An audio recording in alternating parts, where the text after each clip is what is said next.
Imagine waking up one morning feeling completely fine, or at least thinking you are.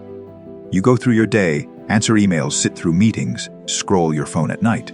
Nothing feels dramatically wrong. But somewhere beneath the surface, your mind has already started quietly shutting down. And here's the shocking part. An artificial intelligence system may already know that before you do. Mental burnout is one of the most misunderstood conditions of the modern age. It does not arrive like a storm. It creeps in like fog, slowly, silently, and often completely undetected until a person is already at the breaking point. That is what makes this new wave of AI-powered mental health technology so extraordinary. These systems are not waiting for someone to fall apart. They are watching, learning, and flagging warning signs weeks, sometimes months, before a person even senses something is wrong. How AI reads the signs you cannot see. The human body and behavior tell a story long before the conscious mind catches up. Heart rate changes. Sleep disrupts, typing slows. Emails get shorter and sharper. Replies come later and later into the night. These are not random quirks, they are data points. And artificial intelligence is exceptionally good at reading them together. Modern AI systems designed for burnout detection operate across multiple streams of information simultaneously. They analyze biometric data collected through wearables. Things like heart rate variability, skin conductance, and sleep cycle disruptions. They observe behavioral shifts, such as someone suddenly stopping participation in group chats or consistently sending messages well past midnight. They even process voice tone, detecting subtle drops in pitch and changes in speaking rhythm that signal emotional fatigue. Platforms like Biobase, which use physiological sensor data to monitor occupational stress levels, have demonstrated the ability to reduce sick days by nearly a third among monitored employees. Research published in 2025 showed that AI monitoring systems integrating voice analysis and biometric data could predict early mental health deterioration with accuracy rates approaching 90% in controlled settings. These numbers are not trivial. They represent a fundamental shift in how people may interact with their own mental health in the years ahead.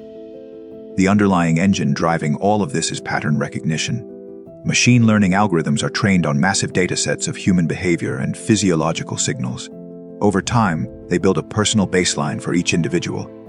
Once that baseline is established, any sustained deviation from it triggers an alert.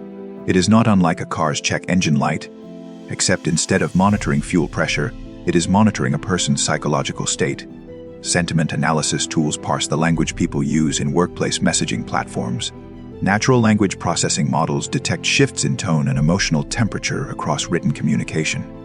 Facial expression analysis, increasingly integrated into video call platforms, tracks micro-expressions and emotional cues in real time. Even something as granular as keyboard behavior, frequent backspacing, slower typing, irregular rhythm has been shown to correlate with cognitive fatigue and rising stress levels, when fame could not protect them. Some of the most powerful examples of undetected burnout have come from individuals that the world assumed had every resource at their disposal. Take Selena Gomez. Trying not to be a conspiracy theorist here, and I don't believe that Selena Gomez is a clone. At the height of her fame in 2016, she abruptly canceled her Revival World Tour, not because of a professional crisis, but because she was quietly shattering inside. Panic attacks, anxiety, and the crushing weight of a public life had built up without anyone, including herself, fully recognizing the scale of the collapse until it had already arrived. Simone Biles, the most decorated gymnast in Olympic history. Yeah, I wouldn't do that. You wouldn't do that, right? No one would do that. She described a mental state that her body understood before her mind could articulate. The pressure had been accumulating invisibly, and by the time it surfaced, the only responsible decision was to stop entirely. Later reflected that the internal signals had been present for far longer than anyone realized.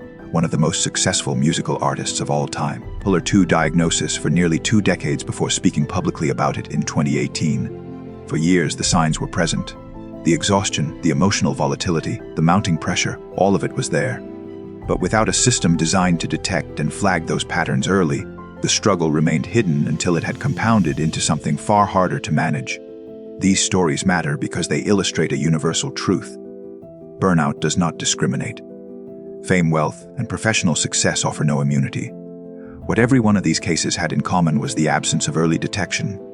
The mind and body sent signals, but no one and no system was positioned to intercept them in time. This is precisely the gap that AI-powered mental health tools are now designed to fill. Not to replace therapists, not to offer diagnosis, but to catch the warning signs in the window of time when small interventions still make a large difference. The promise, the limits, and what comes next. Burnout costs the global economy roughly $1 trillion each year in lost productivity, according to estimates from the World Health Organization. In healthcare alone, between 35 and 54% of nurses and physicians experience burnout, with similar rates reported across teaching, emergency services, and customer-facing industries. The scale of the problem makes the promise of early AI detection deeply compelling. Major corporations, including Microsoft, Google, based mental wellness tools into their employee support systems and reported measurable improvements in both satisfaction and output. The digital mental health market, valued at over $23 billion in 2024, is projected to grow significantly as corporate wellness becomes one of its fastest expanding segments. But the technology is not without serious limitations that deserve honest discussion. Many AI models are trained predominantly on Western datasets, making them less effective and sometimes inaccurate for people from diverse cultural and demographic backgrounds. A 2024 study found that ethnic minorities face a significantly higher rate of misdiagnosis in AI-driven mental health assessments. Algorithmic bias in tools that deal with human well-being is not a minor technical glitch, it is a genuine ethical problem. Privacy remains the most pressing concern of all. For these systems to function, they require access to deeply personal data, sleep patterns, communication habits, voice recordings, physiological measurements. The potential for misuse is real, and employees in monitored workplaces must have full transparency about what is being collected, how it is analyzed, and who has access to the results. There is also the risk of over-reliance. AI can flag patterns and raise alerts, but it cannot feel the nuance of a human life. It cannot know that a person's late night emails are because they are excited about a project, not burned out by one. It cannot understand the difference between productive intensity and destructive exhaustion without a trained human professional helping to interpret its findings. A tool that generates false positives erodes trust. One that misses real cases can be genuinely dangerous. The most responsible path forward combines both. AI as the early warning layer, human clinicians and mental health professionals as the interpreters and responders.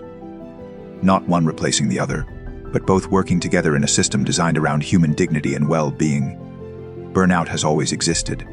What is new is the possibility of catching it before it catches a person. The technology is here. The question now is whether it will be used wisely, with the transparency, ethics, and human compassion that something this important demands. Because the mind deserves more than a crisis response. It deserves care before the crisis ever begins.